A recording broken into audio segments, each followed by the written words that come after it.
नमस्कार साथियों, आज हम काव्य शास्त्र में पढ़ेंगे आपका छंद। सबसे पहले हम चर्चा करते हैं छंद शब्द किससे बना है। तो ध्यान रखना, छंद शब्द है वो आपका संस्कृत के छद धातु में असुन प्रत्यय के संयोग से बनता है। तो छंद शब्द है वो संस्कृत के छद धातु में असुन प्रत्यय के संयोग से बनता है। ठीक है। अगर हम बात करते हैं छंद शब्द के अर्थ की, तो छंद का मतलब होता है आनंदित करना, आच्छादित करना, बांधना, आह्लादित करना,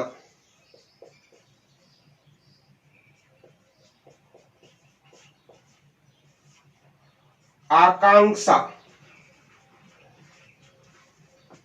या अक्षरों का परिमाण।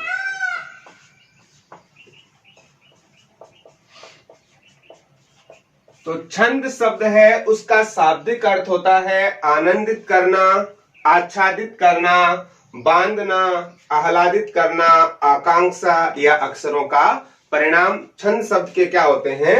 शाब्दिक अर्थ। अगर हम बात करते हैं छंद शास्त्र के जो आचार्य हैं, आचार्य कौन है? तो ध्यान रखना, छंद शास्त्र के जो आचार्य हैं उनका नाम क्या है? पिंगल। और पिंगल की रचना का नाम है आपका छंद है सूत्र। तो छंद शास्त्र के जो आचार्य हैं वो पिंगल है और पिंगल की रचना का नाम क्या है? छंद सूत्र। अगर हम बात करते हैं सर्वप्रथम छंदों का जो वर्गीकरण है हमें कहां देखने को मिलता है, तो ध्यान रखना सर्वप्रथम है वो कहां मिलता है? आपको ऋग्वेद में। और ऋग्वेद के कौन से मंडल में? आपके 10वें मंडल में। ऋग्वेद के 10वें मंडल में। और 90वां जो सूक्त है, 90वां सूक्त, इसका नाम है पुरुष सूक्त। पुरुष सूक्त के 9वें मंत्र में हमें छंद शब्द के बारे में जानकारी मिलती है। तो सर्वप्रथम ऋग्वेद के 10वें मंडल के 90वें सूक्त, पुरुष सूक्त के 9वें मंत्र के अंदर हमें इसके बारे में जानकारी मिलती है। तो ध्यान रखना, छंद शब्द किससे बना है? छद धातु में असुन प्रत्यय के संयोग से। छंद का मतलब होता है आनंदित करना, आच्छादित करना, आह्लादित करना, बांधना, कामना, आकांक्षा, इच्छा या अक्षरों का परिमाण। छंद शास्त्र के प्रवर्तक है आचार्य पिंगल, जिनकी प्रसिद्ध रचना का नाम क्या है? आपका छंद सूत्र। छंद शब्द का सर्वप्रथम जो प्रयोग है वो कहां मिलता है? आपका ऋग्वेद में और 10वें मंडल में। और 90वां सूक्त है पुरुष सूक्त और उसके 9वें मंत्र के रूप में। अगर हम छंद शास्त्र के आदि प्रवक्ता की बात करते हैं तो सभी विद्याओं का जो आदि प्रवक्ता है वो कौन है? ब्रह्मा। तो ब्रह्मा से लेकर धीरे धीरे चलते हुए ये आचार्य पिंगल तक आते हैं और पिंगल को ही क्या माना जाता है? छंद शास्त्र का प्रवक्ता माना जाता है, क्योंकि पिंगल ने अपने काव्य में लगभग बहुत सारे छंदों का प्रयोग किया है। तो कहता है करोड़ों छंदों का प्रयोग किया है। इसे इसलिए छंद शास्त्र को पिंगल शास्त्र भी कहा जाता है। छंद शास्त्र को क्या कहा जाता है? आपका पिंगल शास्त्र भी कहा जाता है। स्क्रीनशॉट लीजिए इसका। छंद के बारे में कहा जाता है छंद पादो तू वेदस्य, अर्थात छंद यानी छंद क्या है? पैर। तो छंद है उसको वेद पुरुष के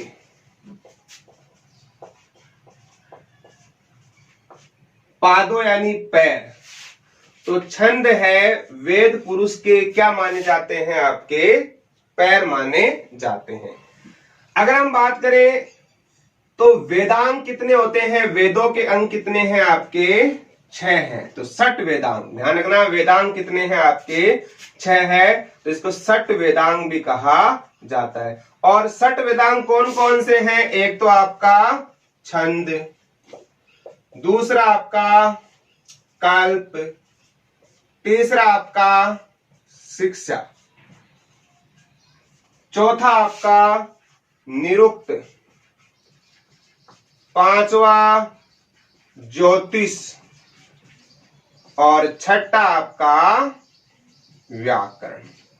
तो 6 आपके वेदांग है, छंद, कल्प, शिक्षा, निरुक्त, ज्योतिष और व्याकरण। तो वेद पुरुष के छंद क्या कहलाते हैं? आपके पैर कहलाते हैं। और वेद पुरुष के कल्प क्या है? हाथ है, वो वेद पुरुष के क्या होते हैं? आपके कल्प। और शिक्षा है, वो वेद पुरुष के क्या है? नाक। तो छंद है वो वेद पुरुष के पैर है, कल्प हाथ है, शिक्षा क्या है? नाक है। निरुक्त क्या है वेद पुरुष के? कान। ज्योतिष नेत्र और व्याकरण क्या है? आपका मुंह है। ध्यान से आता है, वेद पुरुष का मुख क्या है? व्याकरण।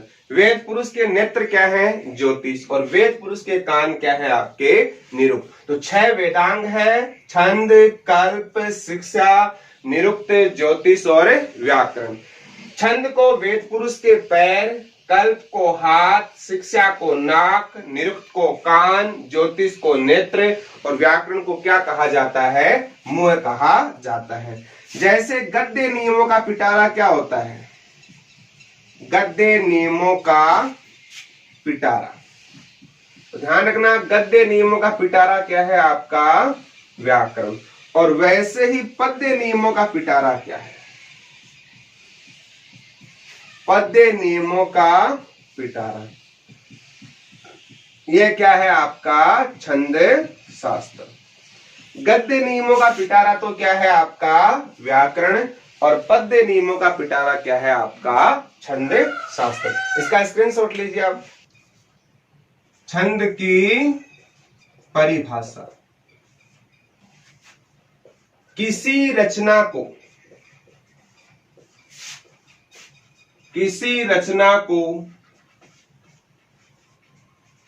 उचित यति, गति, लय, ताल, चरण या पाद, मात्रा, आरोह अवरोह व गणों आदि का ध्यान रखकर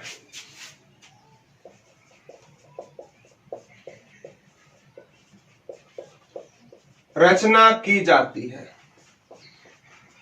अगर किसी रचना को उचित यति, गति, आरोह अवरोह, लय, ताल आदि का ध्यान रखकर किसी रचना को किया जाता है तो ऐसी रचना क्या कहलाती है? आपकी छंदबद्ध रचना कहलाती है। जैसे हम कहते हैं यति। यति का मतलब क्या होता है? कि आप बोल रहे हो, बोलते समय रुकना, विराम करना। तो यति का मतलब होता है आपका विराम। जैसे मान लो सब मात्रा है। मात्रा क्या होता है? तो वर्णों के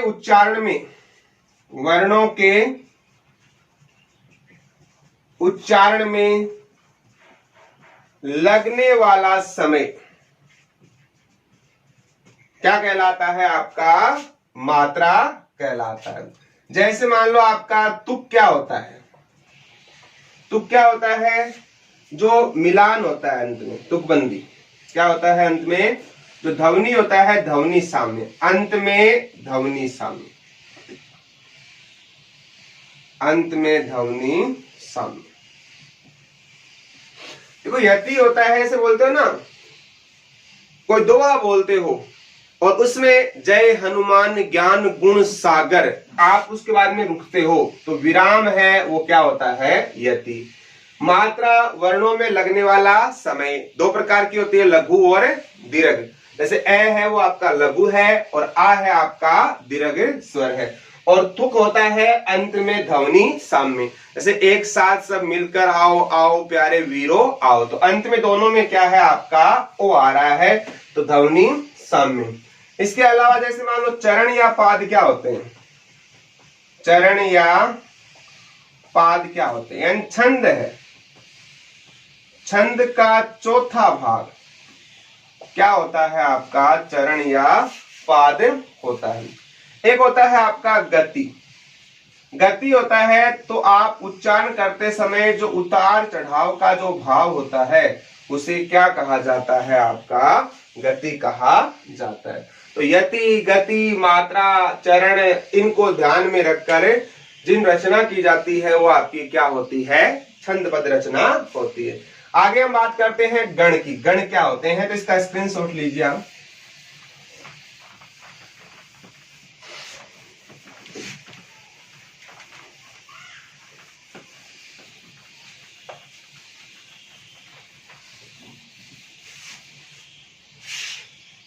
गण,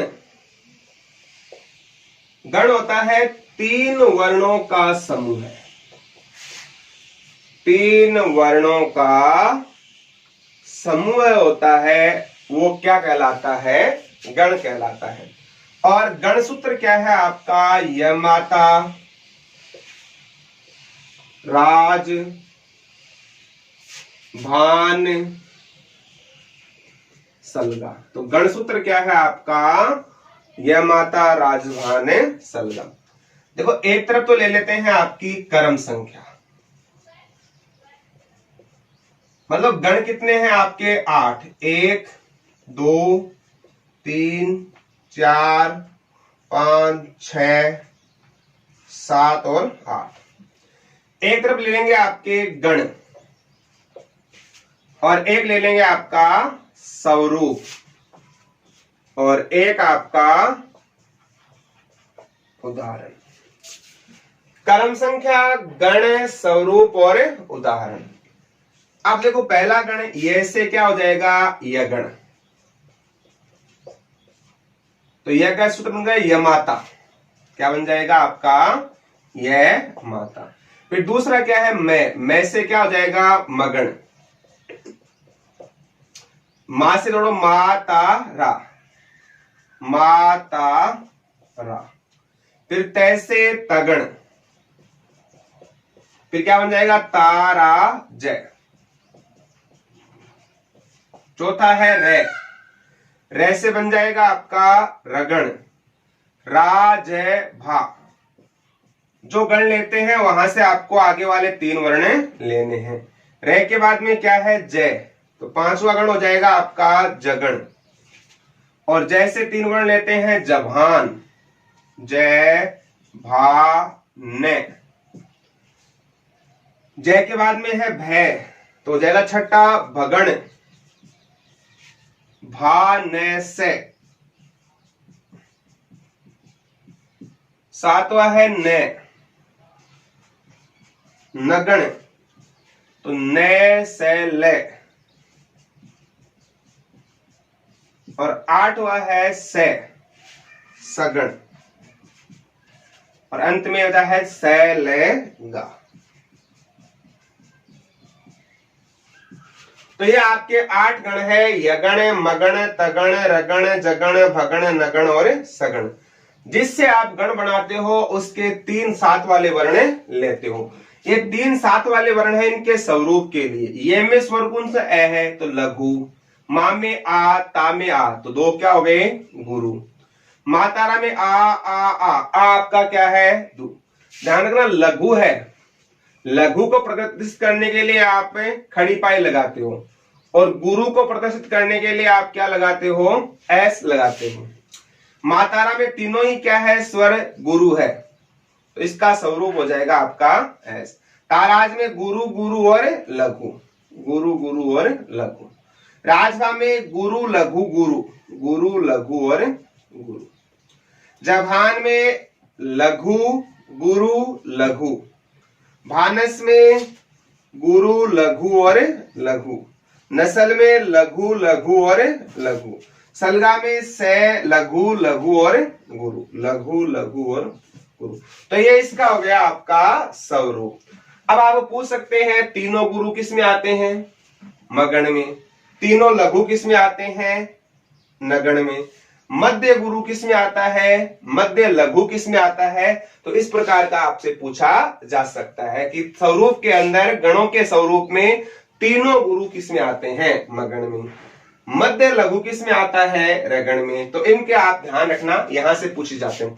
अब देखो ऐसा शब्द इसमें एक लघु हो और दो गुरु हो, जैसे मान लो शब्द है यशोदा।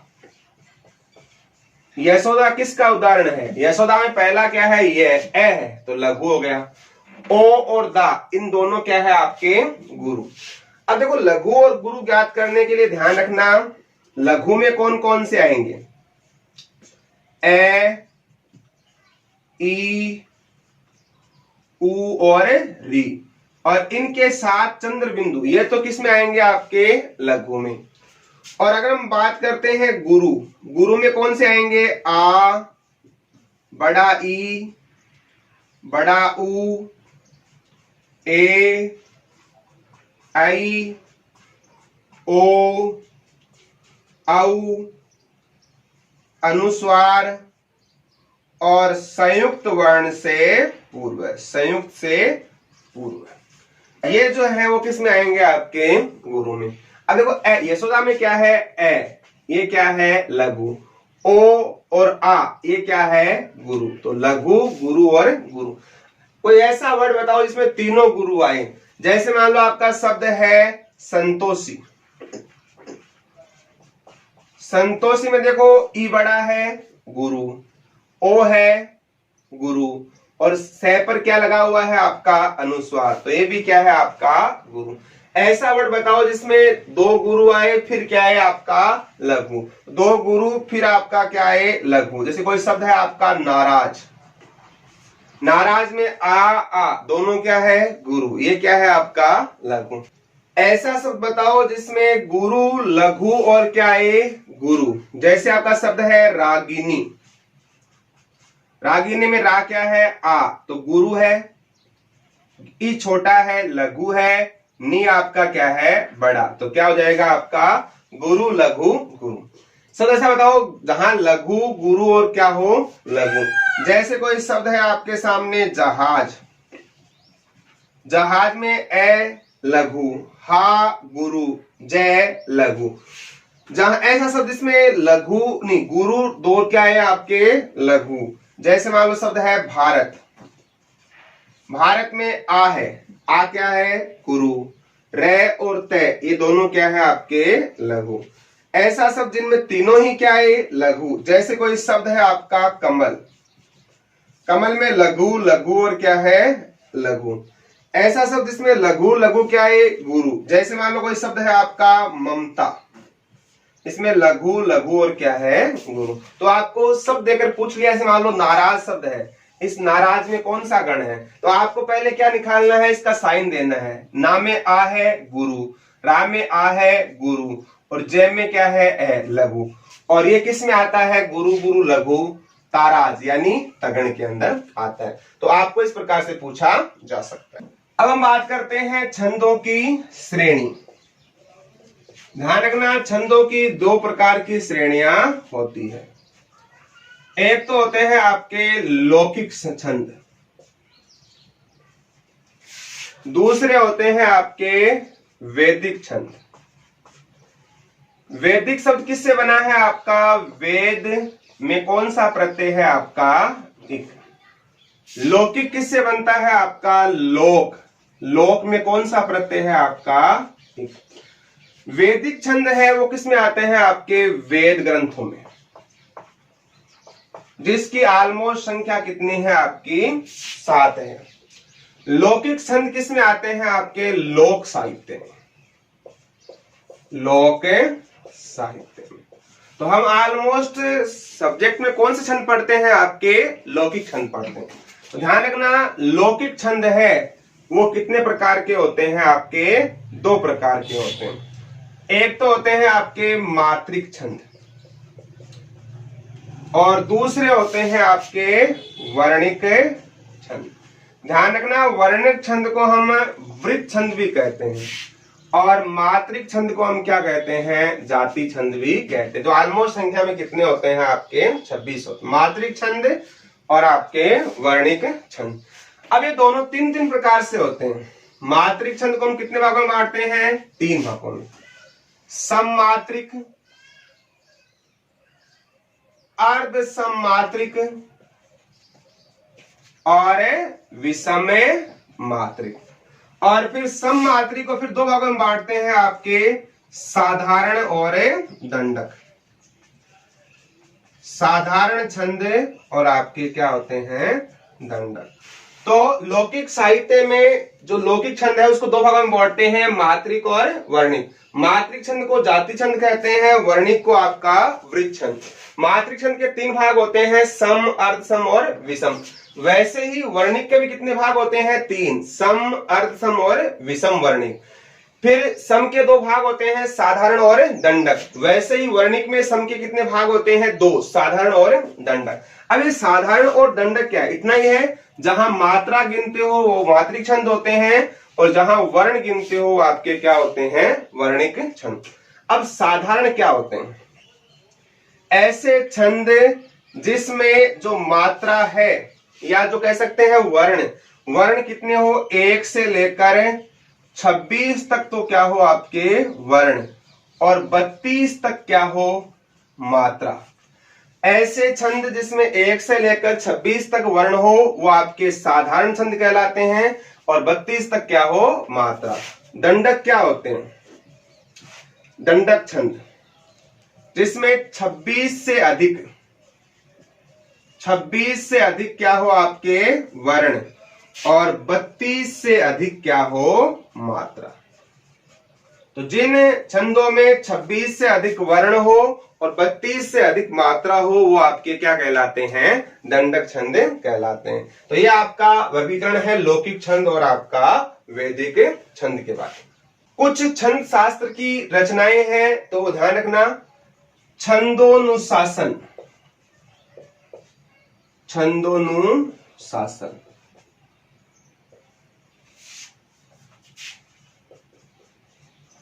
ये रचना किसकी है, जय कीर्ति की। छंद शास्त्र से रिलेटेड रचना है सुवृत तिलक, सुवृत तिलक। ये किसकी है आपकी, क्षेमेंद्र की। ध्यान रखना, सुवृत तिलक किसकी है, क्षेमेंद्र की है। जैसे रचना है छंद मंजरी, छंद मंजरी, ये किसकी है, आचार्य पद्माकर की, आचार्य पद्माकर की। जैसे रचना है छंदहार पिंगल, छंदहार जो पिंगल रचना है वो किसकी है आपकी, मति राम की। और छंद सूत्र रचना किसकी है आपकी, पिंगल की। तो कुछ रचनाएं हैं, छंदोनुशासन जय कीर्ति की, सुवृत तिलक क्षेमेंद्र की, छंद मंजरी आचार्य पद्माकर की और छंदहार पिंगल किसकी है आपकी, मतिराम की। एक पिंगल प्रकाश है, पिंगल प्रकाश, पिंगल प्रकाश रचना किसकी है आपकी, रघुवर दयाल की। ध्यान रखना, पिंगल प्रकाश रचना किसकी है, रघुवर दयाल की। और एक है प्राकृत पेंगलम, प्राकृत पेंगलम, और ये रचना है आपकी भोला राम, भोला राम वास की। और एक है वाणी भूषण, वाणी भूषण रचना है वो है आपकी दामोदर मिश्र। तो ये छंद शास्त्र से रचनाएं कुछ रिलेटेड रचनाएं हैं। ध्यान रखना, छंदोनुशासन जय कीर्ति की, सुवृत तिलक क्षेमेंद्र की, छंद मंजरी आचार्य पद्माकर की, छंदहार पिंगल मतिराम की, पिंगल प्रकाश रघुवर दयाल की, प्राकृत पेंगलम भोलाराम व्यास की, वाणी भूषण आपकी दामोदर मिश्र की। और छंद सूत्र किसकी है आपकी, पिंगल। लघु मात्रिक या वर्ण कौन कौन से होते हैं, इसमें लघु में आते हैं ए, छोटा ई, उ और री। और इनके साथ क्या आता है आपका चंद्र बिंदु। गुरु में कौन से आते हैं आपके आ, बड़ा ई, बड़ा ऊ, ए, आई, ओ, औ, एक आपका अनुस्वार और संयुक्त वर्ण से पूर्व है। अगर आपको कोई वर्ण ज्ञात करना है, मान लो किसमें मात्रा कितनी है और वर्ण कितने हैं, ये पता लगाना हो। जैसे मान लो आपके सामने कोई शब्द आ गया राजस्थान। अब राजस्थान में मात्रा गिननी है तो क्या है आ, कितनी मात्रा हुई 2। जय है, लेकिन जय से बाद में क्या है अर्ध अक्षर, तो आधे वाला पहले जुड़ जाएगा, तो जय में भी कितना हो जाएगा गुरु। थान में आ, न में क्या है ए, तो मात्रा कितनी हो गई आपकी 7। और अगर हम वर्ण की बात करते हैं तो अर्धाक्षर नहीं जोड़ते हैं, तो कितने हो गए 1 2 3 और 4। तो राजस्थान में वर्ण कितने हैं 4। जैसे मान लो आपके सामने शब्द आ गया स्वास्थ्य। अब पूछ लिया स्वास्थ्य में कितनी मात्राएं हैं कितने वर्ण। देखो स्वास्थ्य में आधा है, इसके पहले है नहीं, जुड़ेगा नहीं। वहां में आ है, उससे पहले आधा है तो भी क्या रहेगा आ, कितनी मात्रा 2। ये आधा है तो भी 2 रहेगी। फिर अंत में क्या है ए, कितनी मात्रा 1, तो 2 और 1 3, कितनी होगी 3 मात्रा हो गई 3। वर्ण कितने होंगे, आधे वाले काउंट नहीं होंगे, तो पूरे कितने हैं वह और ये, कितने वर्ण हो गए आपके 2। जैसे मान लो आपके सामने कोई शब्द आ जाए राजेश। अब राजेश में कितने वर्ण है, देखो 1 2 और 3 तो हो गए वर्ण। मात्रा 2 2 4 1 5, 5 कितनी हो गई आपकी मात्रा। जैसे मान लो आपके सामने शब्द आ गया विक्रम। कितनी मात्रा है विक्रम में, देखो क्रय किससे बनता है आधा, क और र से। आधा है जुड़ जाएगा किसमें वी से। कितनी मात्रा हो गई 2, र में 1 में, तो मात्रा हो जाएगी इसकी 4 और वर्ण कितने हो जाएंगे आपके 3। जैसे मान लो कोई शब्द है आपके सामने स्वाभिमान। अब देखो पहला आधा है, काउंट नहीं होगा। वा में आ है 2 मात्रा, भी की 1, माँ की 2, न की 1, तो 3 3 कितनी हो गई 6 मात्रा। वर्ण कितने हैं तो 1 2 3 और 4, 4 कितने हो गए आपके वर्ण। तो इस प्रकार से हमें क्या करनी है लघु और गुरु मात्राएं देखनी है। तो ये छंद के सारे में सामान्य भूमिका है। आगे हम पढ़ेंगे गीतिका, हरिगीतिका, इन छंदों के बारे में। आज के लिए इतना ही। जय हिंद, जय भारत।